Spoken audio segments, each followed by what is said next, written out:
എല്ലാവർക്കും ദീപ്താസ് കിച്ചണിലേക്ക് സ്വാഗതം. ഇന്ന് ഞാൻ വന്നിട്ടുള്ളത് നല്ല ടേസ്റ്റി ആയിട്ടുള്ള ഒരു ബ്രേക്ക്ഫാസ്റ്റ് റെസിപ്പി ആയിട്ടാണ്. നമ്മുടെ വീട്ടിൽ സാധാരണ ഉണ്ടാകുന്ന ഇൻഗ്രീഡിയൻസ് മാത്രം മതി ഇത് ഉണ്ടാക്കാനായിട്ട്. പിന്നെ ഇതിന് പ്രത്യേകിച്ച് സൈഡ് ഡിഷിൻ്റെ ഒരു ആവശ്യമില്ല. ഇത് വെറുതെ കഴിക്കാനായിട്ട് നല്ല ടേസ്റ്റിയാണ്. അപ്പോൾ ഇതെങ്ങനെയാണ് ചെയ്യേണ്ടതെന്ന് നോക്കാം. ഇതിന് വേണ്ടിയിട്ട് ഞാൻ 1 കപ്പ് റവ എടുത്തിട്ടുണ്ട്. ഇത് നമുക്കൊരു ബൗളിലേക്ക് ഇട്ട് കൊടുക്കാം. ഞാൻ ചെറുതായിട്ടൊന്ന് റോസ്റ്റ് ചെയ്തെടുത്തിട്ടുള്ള റവയാണ് ഇട്ട് കൊടുക്കുന്നത്. നന്നായിട്ട് റോസ്റ്റ് ചെയ്യേണ്ട, ചെറുതായിട്ടൊന്ന് റോസ്റ്റ് ചെയ്തെടുത്താൽ മതി. പിന്നെ ഇതിലേക്ക് നമുക്ക് തൈരാണ് വേണ്ടത്. 1/2 കപ്പിൽ നിന്നും കുറച്ച് കുറവായിട്ടുള്ള രീതിയിൽ ആ ഒരളവിലാണ് ഞാൻ തൈര് എടുത്തിട്ടുള്ളത്. ഇതിലേക്ക് ചേർത്ത് കൊടുക്കാം. അധികം പുളിയുള്ള തൈരാണെങ്കിൽ 1/4 കപ്പ് ചേർത്ത് കൊടുത്താൽ മതി.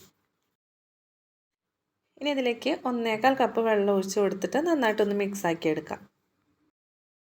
പിന്നീട് നമുക്ക് വെള്ളം ചേർക്കേണ്ടി വരും. ഇപ്പോൾ തൽക്കാലം 1/4 കപ്പ് വെള്ളമാണ് ഞാൻ ഒഴിച്ച് കൊടുത്തിട്ട് നന്നായിട്ട് മിക്സ് ആക്കി എടുക്കുന്നത്. റവ ആയതുകൊണ്ട് തന്നെ പെട്ടെന്ന് ഇത് കട്ടിയായിട്ട് വരും. ഇനി ഇതിലേക്ക് ഒരു 3/4 ടീസ്പൂൺ ഉപ്പ് ചേർത്ത് കൊടുക്കാം.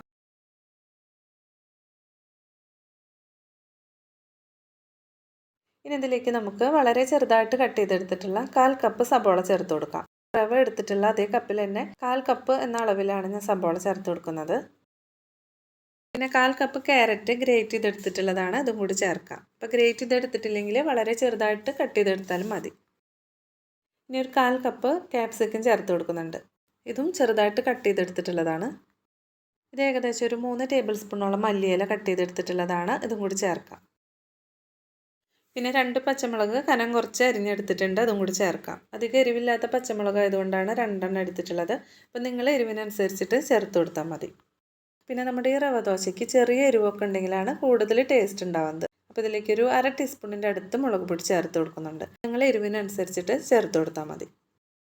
ഇനി ചെറിയൊരു കളറൊക്കെ വേണമെങ്കിൽ ഒരു 1/4 ടീസ്പൂൺ മഞ്ഞൾപ്പൊടിയും കൂടി ചേർത്ത് കൊടുക്കാം. ഇനി ഇതെല്ലാം കൂടിയിട്ട് നന്നായിട്ടൊന്ന് മിക്സ് ചെയ്തെടുക്കാം.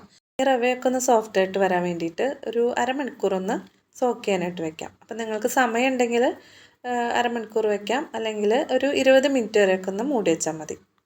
ഇപ്പോൾ ഏകദേശം 20 മിനിറ്റൊക്കെ കഴിഞ്ഞിട്ടുണ്ട്. നമുക്ക് തുറന്ന് നോക്കാം. ഇപ്പോൾ ഇത് അത്യാവശ്യം കട്ടിയിൽ തന്നെയാണ് ഇരിക്കുന്നത്. ഈ വെജിറ്റബിൾസിൻ്റെ ഫ്ലേവറൊക്കെ ഇതിൽ നന്നായിട്ട് പിടിച്ചിട്ടുണ്ടാവും. ഇനി ഇതിലേക്ക് നമുക്ക് കുറച്ച് അരിപ്പൊടി ചേർത്ത് കൊടുക്കണം. വറുത്ത അരിപ്പൊടിയാണ് ചേർക്കുന്നത്. ഒരു 1.5 ടേബിൾ സ്പൂൺ ചേർത്ത് കൊടുക്കാം. പിന്നെ ഒരു 1/4 ടീസ്പൂൺ മാത്രം ബേക്കിംഗ് സോഡ ചേർത്ത് കൊടുക്കാം. ബേക്കിംഗ് സോഡയും അരിപ്പൊടിയൊക്കെ ചേർത്തിട്ട് നന്നായിട്ടൊന്ന് മിക്സ് ചെയ്തെടുക്കാം. കണ്ടോ, ഇതിപ്പോൾ ഇത്രയും കട്ടിയിലാണ് ഇരിക്കുന്നത്. ഇനി നമുക്കിത് കുറച്ചൊന്ന് ലൂസാക്കി എടുക്കണം. അപ്പോൾ വെള്ളം കൂടുതൽ ഒഴിച്ചു കൊടുക്കരുത്, നോക്കിയിട്ട് കുറേശ്ശായിട്ട് ഒഴിച്ചു കൊടുത്താൽ മതി. ഈ ഒരു പാകത്തിലാണ് വേണ്ടത്. ഇതിലേക്ക് ഏകദേശം ഒരു 1/4 കപ്പോളം വെള്ളം ഞാൻ ആഡ് ചെയ്തിട്ടുണ്ട്. ഇനി നമുക്കിത് ഓരോന്നായിട്ട് ചുട്ടെടുക്കാം. അപ്പോൾ അതിന് വേണ്ടിയിട്ട് ഞാനൊരു നോൺ സ്റ്റിക്ക് പാൻ അടുപ്പത്ത് വെച്ചിട്ടുണ്ട്. നന്നായിട്ട് ചൂടായിട്ട് വരുമ്പോൾ അതിലേക്ക് കുറച്ച് എണ്ണ ഒന്ന് തടവി കൊടുക്കാം. ഇനി ഞാനതിലേക്ക് 2 കയ്യിൽ മാവ് ഒഴിച്ച് കൊടുക്കുന്നുണ്ട്. നമ്മൾ സാധാരണ ദോശ ചുറ്റിച്ചെടുക്കുന്ന രീതിയിൽ പറ്റില്ല. അപ്പോൾ അതുപോലെ ചെറുതായിട്ടൊന്ന് ചുറ്റി കൊടുത്തിട്ട് എല്ലാ സൈഡിലേക്കും കയ്യിൽ കൊണ്ട് തന്നെ ഇതുപോലെ ഒന്ന് ആക്കി കൊടുത്താൽ മതി. ഏകദേശം 2 മിനിറ്റോളം നമുക്ക് മീഡിയം ഫ്ലെയിമിൽ വെച്ചിട്ട് ചുട്ടെടുക്കാം. ഇനി ഇതൊരു വശമായി കഴിഞ്ഞാൽ നമുക്ക് മറ്റേ സൈഡ് തിരിച്ചിട്ട് കൊടുക്കാം. ഒരു സൈഡ് തന്നെ നന്നായിട്ട് വെന്ത് കഴിയുമ്പോൾ നമ്മൾ ചേർത്തിട്ടുള്ള മഞ്ഞൾപ്പൊടിയുടെ നല്ലൊരു കളറിലായിട്ട് കിട്ടും. എല്ലാ ദോശയും നമുക്ക് ഇതേ രീതിയിൽ തന്നെ ചുട്ടെടുക്കാം. വളരെ എളുപ്പത്തിൽ നമുക്ക് ഉണ്ടാക്കാൻ പറ്റിയിട്ടുള്ള റെസിപ്പിയാണ്. തീർച്ചയായിട്ടും നിങ്ങളിതൊന്ന് ട്രൈ ചെയ്ത് നോക്കണം. ഈ ഒരു വീഡിയോ ഇഷ്ടപ്പെടുകയാണെങ്കിൽ ലൈക്ക് ചെയ്യാനും സബ്സ്ക്രൈബ് ചെയ്യാനും നിങ്ങളുടെ അഭിപ്രായങ്ങളൊക്കെ കമൻറ്റിലൂടെ അറിയിക്കാനും മറക്കരുത്. വീണ്ടും അടുത്തൊരു വീഡിയോ ആയിട്ട് കാണാം. താങ്ക്